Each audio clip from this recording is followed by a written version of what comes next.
Markets are ending the week in rally mode.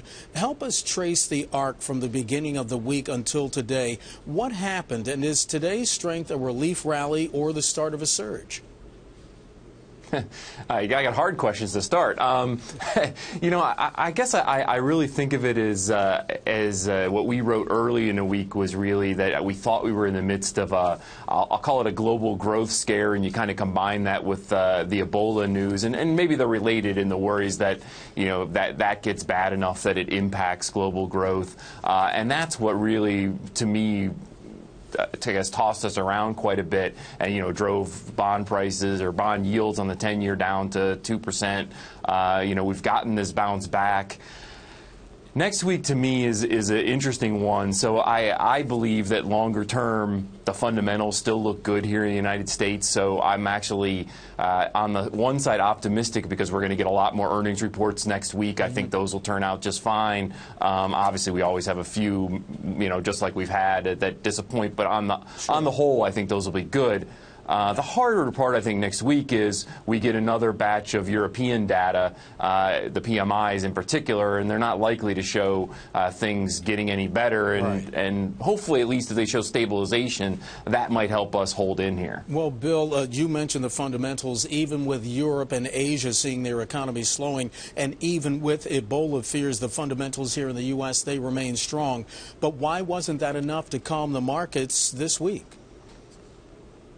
I come back to some of the psychology of the fact that we'd gone so much longer than normal. On our calculations, something like 3 times longer than normal without even a 5% pullback in the S&P. I think of that as you have a lot of, more recent holders. You might want to call them weak holders of stocks that are more apt to pull the trigger to sell. And I think that does lend itself to some extra volatility. So I think that adds to the mix. And the Ebola is a tough one, too, because setting a probability around what the worst cases are on that, nobody really knows, and it gets really difficult. I think that feeds into that investor psychology at times. Bill, what about those comments that St. Louis Fed President Bullard made to our Michael McKee yesterday? Was that the pause the market was looking for? Maybe it was enough to snap the depression streak that it had going on.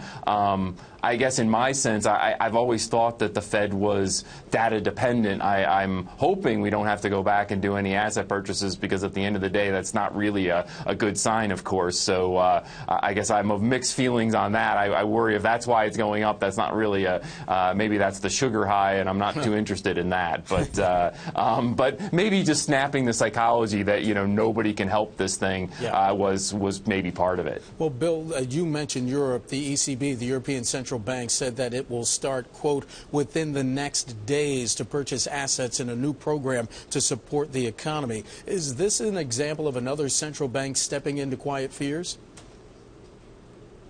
I think making sure that they've been talking about it for some time, but I'm certainly, I think, part of the communication strategy, I'm sure, because it felt to me anyway, and probably to most people, that much of the fear really rested around Europe. Again, most people would agree. U.S., you can disagree on how strong it is, but you wouldn't say that we're on the precipice of falling apart or anything. Europe, it's, maybe I wouldn't put it that far, but I would say it's certainly not anywhere near robust growth, and that's being nice today.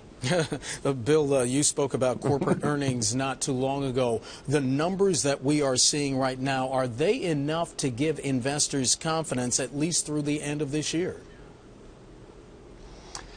I think if we get through and come out somewhere, again, as you always expect to do, I guess, above the kind of consensus numbers, I think it at least sets the table for to get us through to the end of the year.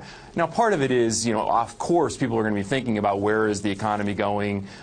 Is Europe going to be weak enough, or maybe I'll say ex-U.S. Weak enough that it's going to impact our multinationals' earnings? But in the big picture, I still think, we are seeing continued good earnings growth, and what do you value stocks on really in the end of things, and the fundamentals is earnings.